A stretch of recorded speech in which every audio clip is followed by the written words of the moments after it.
Saúdo a igreja com a graça e a paz de nosso Senhor e Salvador Jesus Cristo. Amém? Amém. Meus irmãos, vamos abrir nossa Bíblia hoje no Evangelho de Marcos, capítulo 10.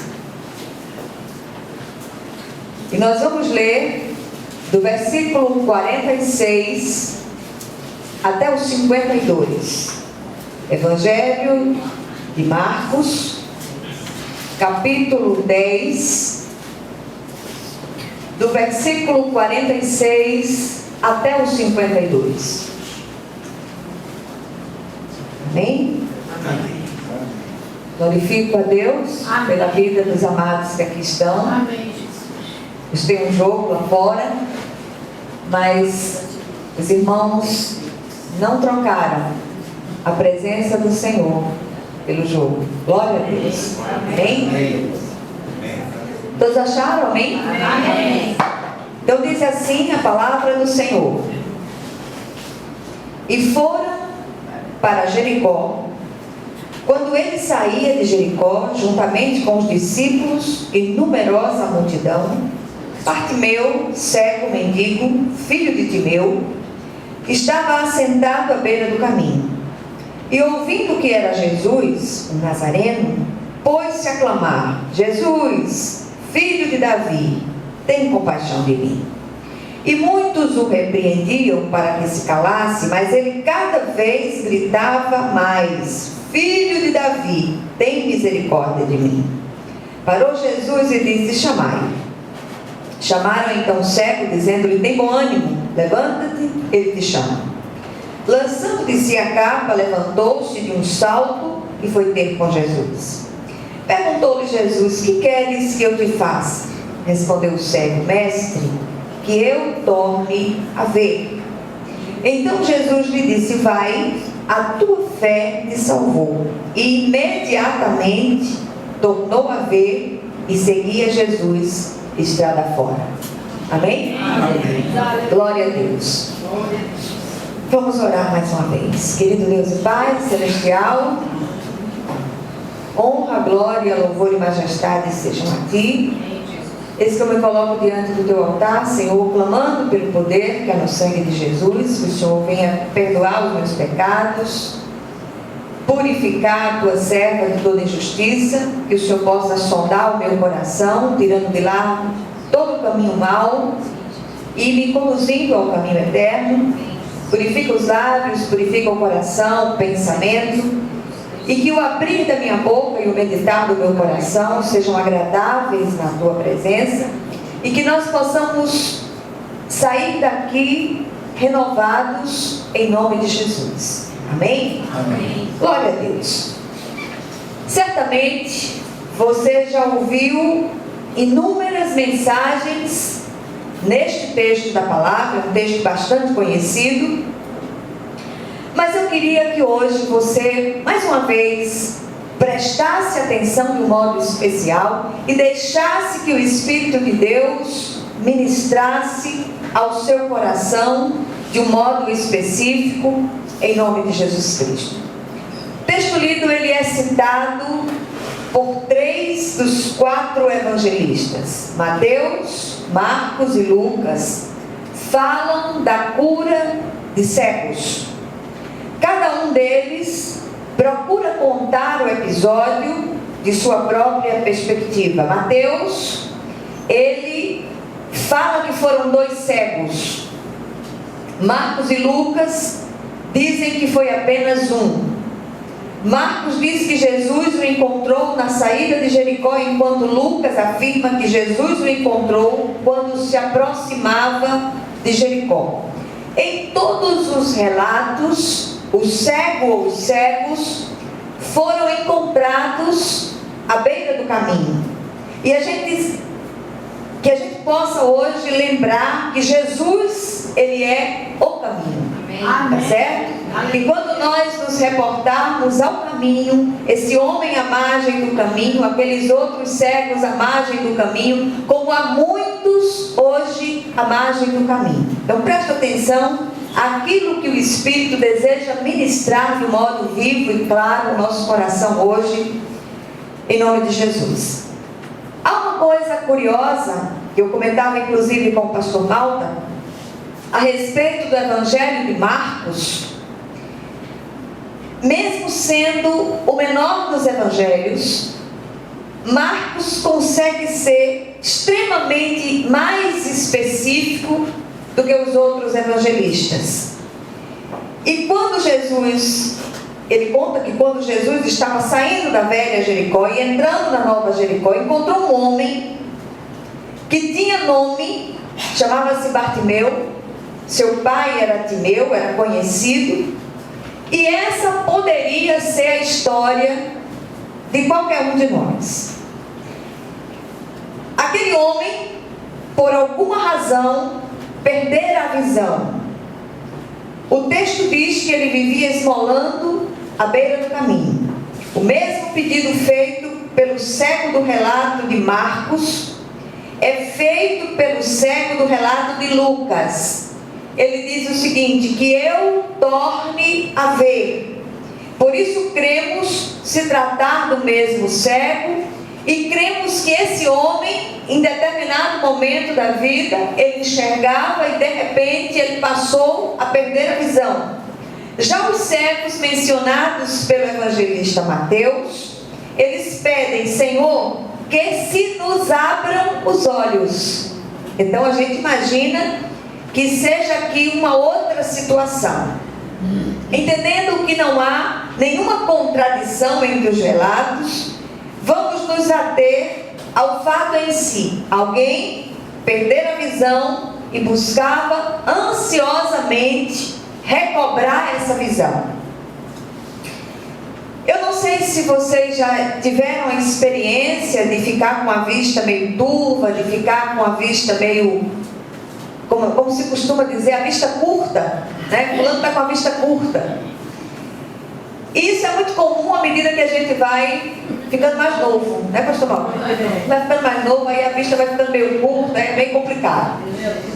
Mas há determinadas enfermidades que levam a uma perda da visão. Então, se há uma comoção quando alguém perde a visão física, você imagine a visão espiritual. E eu queria chamar a atenção de um modo muito especial nesta tarde, que nós não estamos falando aqui de perda da salvação, porque salvação verdadeira não se perde, até porque o sacrifício de Jesus foi único e perfeito. Amém. Quem nasce duas vezes, nasce fisicamente, nasce espiritualmente, não morre outra vez, espiritualmente. Amém? Amém. Mas há uma possibilidade de, à medida que você caminha, à medida que você anda, você vai se envolvendo com tantas coisas e acaba negligenciando o seu chamado e negligenciando muitas vezes aqueles talentos, aqueles dons que o Senhor concedeu. Por isso a gente vê muitos ministérios negligenciados, muitas vidas de salvos, mas miseravelmente infelizes, porque houve uma perda da visão. Quantos em nosso meio tinham uma visão nítida do seu chamado e também, de repente, parece que vão encurtando a visão e se tornam míopes espiritualmente, até que cegam completamente e passam a viver à margem do caminho que é Jesus. Aquela semente está lá dentro, aquela semente que foi plantada, aquela palavra recebida, ela está lá dentro, aqui e acolá, aquela pessoa sente um constrangimento no coração, porque aquele que não foi salvo, aquele que não tem o Espírito Santo, não tem o carimbo do Espírito, ele não sente isso. Ele se afasta e vai embora e acabou e está tudo certo. Mas aqueles que foram verdadeiramente justificados pela fé, aqueles que foram regenerados pelo Espírito de Deus, quando eles momentaneamente, temporariamente, eles se afastam e ficam à margem do caminho por várias razões, eles sentem um constrangimento constrangimento, eles sentem um pesar. É aquilo que o apóstolo Paulo chama de a tristeza segundo Deus. A tristeza segundo Deus, ela produz vida. Porque num determinado momento, a pessoa para e diz assim: não, eu preciso buscar Jesus, eu preciso clamar pelo meu Senhor, todo o meu coração, porque a vida que eu estou levando é uma vida miserável, é uma vida infeliz, e eu sei que o que o Senhor tem para mim é maravilhoso demais. Amém? Então, queridos, quando Jesus se fez homem, quando Ele tabernaculou, Ele se fez carne e habitou entre nós, a sua intenção não era resolver os problemas do mundo, mas resolver o grande, único e crucial problema do homem, que é a sua salvação. E esse homem, uma vez salvo, justificado pela fé em Cristo Jesus, ele precisa crescer na graça e no conhecimento de Deus. Essa santificação progressiva dura o tempo que ele tiver de vida sobre a terra. Nós que fomos alcançados, nenhum de nós aqui está pronto, porque crente maduro Deus colhe. Então, se nós estamos aqui ainda, há um trabalhar de Deus sobre nós, há um mover de Deus nas nossas vidas, e nós precisamos entender isso. Mas muitas vezes nós vamos olhando para as trevas, nós vamos nos encantando com determinadas coisas, e isso tem acontecido muito na igreja contemporânea. A igreja tem se voltado para muitas estratégias e meios que não são lícitos do ponto de vista de Deus. E nós vamos olhando para esses lugares e as trevas vão abafando a luz. E nós vamos perdendo a visão. Estratégia de Deus para a igreja, você sabe quem dá? O Espírito Santo de Deus. Amém. Estratégia de Deus para crescimento da igreja é o Senhor que comunica através do Espírito de Deus ao nosso coração. Não adianta você usar as estratégias de marketing, as estratégias disso, daquilo outro, aquilo que os homens inventam lá fora para crescimento de empresas, para que a igreja cresça. Se o Senhor não tocar o coração das pessoas, não vai. Muitas vezes as igrejas estão lotadas de pessoas absolutamente vazias.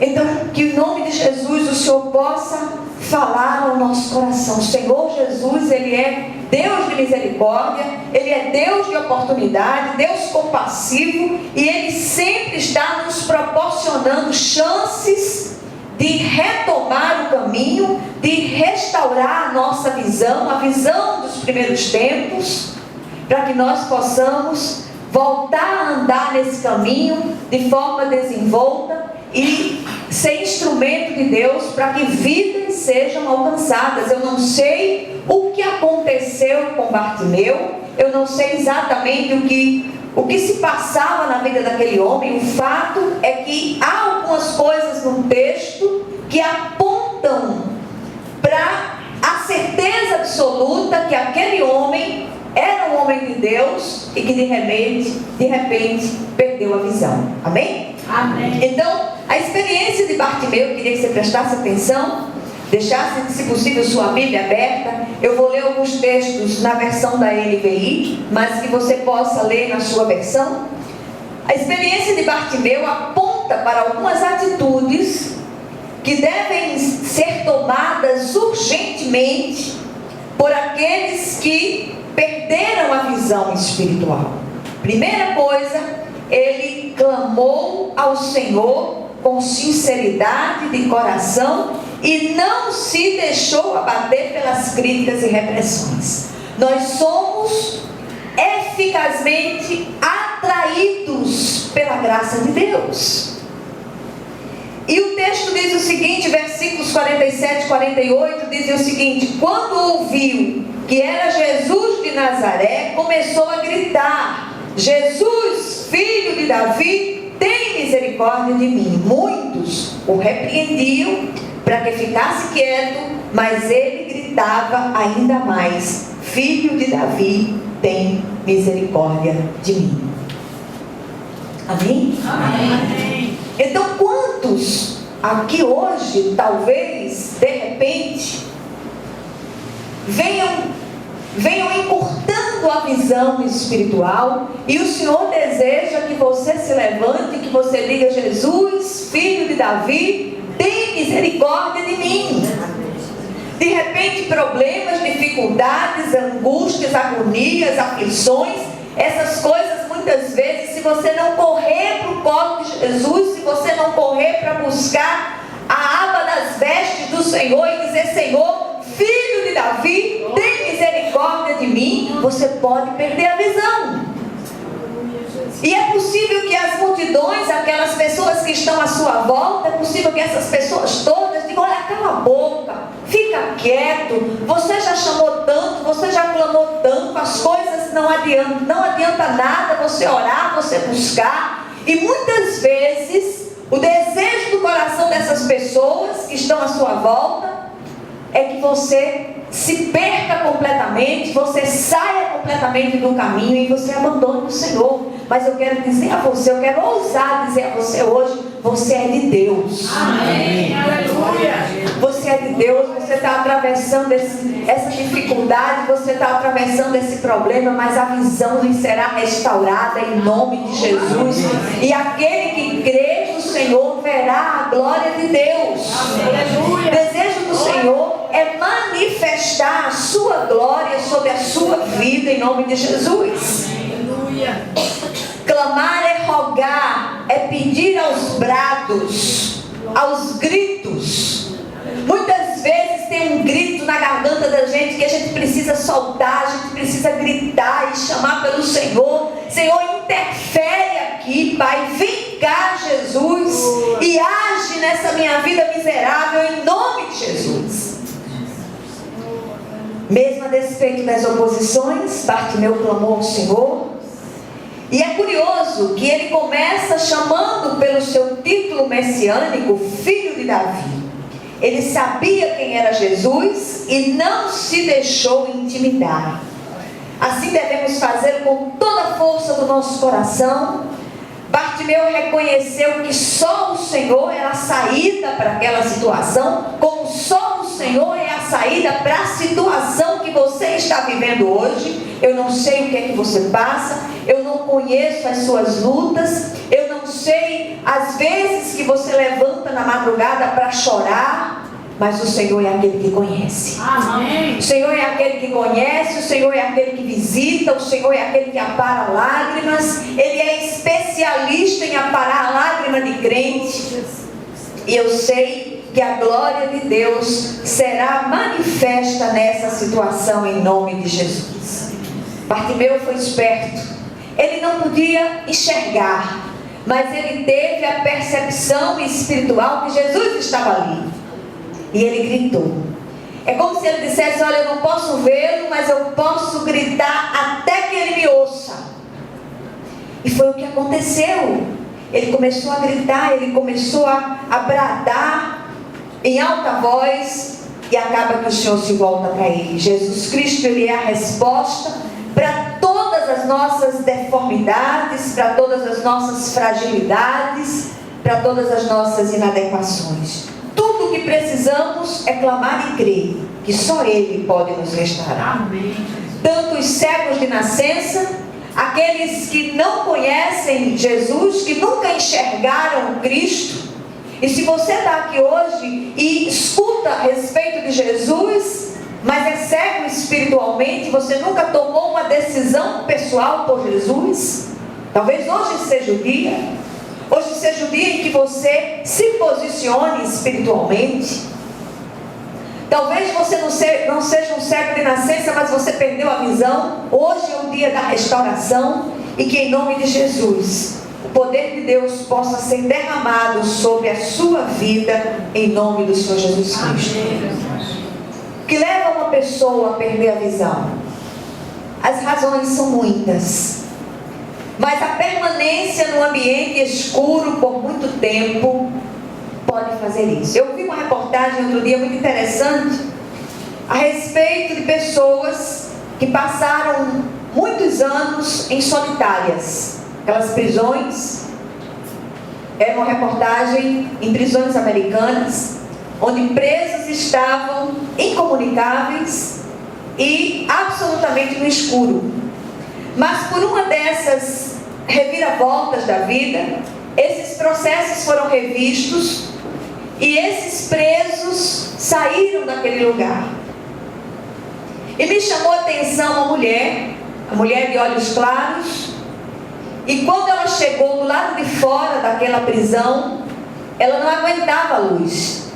Ela fechava os olhos porque a luz incomodava. Ela passou muitos anos de sua vida nas trevas. E cegou completamente, ela não enxergava absolutamente nada. E a gente tem visto que muitos servos de Deus dos nossos dias têm feito concessões às trevas, e fazer concessão às trevas é perigoso.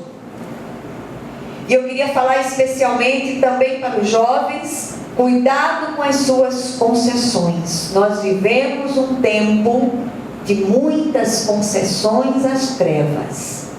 E muitos usam um texto do apóstolo Paulo, que ele diz que fez tudo para com todos, para que de todos os modos pudesse ganhar alguns. Isso não inclui fazer concessão às trevas. Isso não inclui fazer concessão ao pecado. Cuidado. Amém? Crente não pode perder o foco da luz, que é Jesus. Os que perderam a visão da luz foram obscurecidos pela insistência em permanecer nas trevas. Tem um texto de Provérbios, capítulo 4, versículo 18. Mais uma vez eu vou ler na versão da NVI, que diz o seguinte: a vereda do justo é como a luz da alvorada, que brilha cada vez mais até a plena claridade do dia. Jesus é a luz, e nós precisamos andar na direção da luz. Amém. Sem se deixar molestar pelas trevas, em nome de Jesus Cristo. Segunda atitude que nós vemos aqui é que ele lançou de si a capa e foi ao encontro do Senhor. Versículo 50 diz: lançando de si a capa, levantou-se de um salto e foi ter com Jesus. A capa pode ser qualquer falsa segurança a qual nós nos agarramos. O que é que tem embaraçado seus passos? O que é que tem sido para você uma segurança que você não pode se desvencilhar, na qual você tem se abrigado e que tem impedido de você ir na direção do Senhor? A capa pode ser uma pessoa, uma situação, um trabalho, bens materiais, a própria religiosidade e o igrejismo, tudo que de certa maneira embaraça nossos passos e impede de irmos a Jesus, que é nossa verdadeira segurança. Em sua repreensão à igreja de Laodiceia, Apocalipse 3,17, que se sentia absolutamente segura em sua abastança, o Senhor diz o seguinte: você diz, estou rico, adquiri riquezas e não preciso de nada, não reconhece, porém, que é miserável, digno de compaixão, pobre, cego e que está nu? O apóstolo Pedro, em sua segunda epístola, capítulo 1, parece, se não estou enganada, ele lista uma série de virtudes que devem ser buscadas e exercitadas por todo aquele que anda no caminho. E nos versículos 8 e 9, o apóstolo Pedro diz o seguinte: porque se essas qualidades existirem e estiverem crescendo em suas vidas, elas impedirão que vocês, do pleno conhecimento do nosso Senhor Jesus Cristo, sejam inoperantes e improdutivos. Todavia, se alguém não as tem, está cego, só vê o que está perto, esquecendo-se da purificação dos seus antigos pecados. Então, se você é um servo, se você foi regenerado pelo Espírito e você permanece do mesmo jeito, tem alguma coisa errada. E o Senhor está chamando a sua atenção hoje para que você se santifique, para que você exercite a piedade dia após dia. Não é fácil, as demandas são muitas, as agressões são muitas, as oposições são muitas, mas o Senhor tem um padrão altíssimo. Amém. Aleluia. E cada um de nós precisa se colocar na posição para que o Espírito possa agir em nós e através de nós, em nome de Jesus.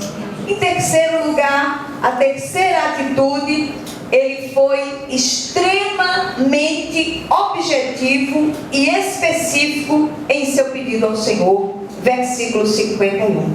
Perguntou-lhe Jesus: que queres que eu te faça? Respondeu o cego: mestre, que eu torne a ver. É exatamente essa passagem que eu queria chamar a atenção da igreja. Ela revela algo precioso.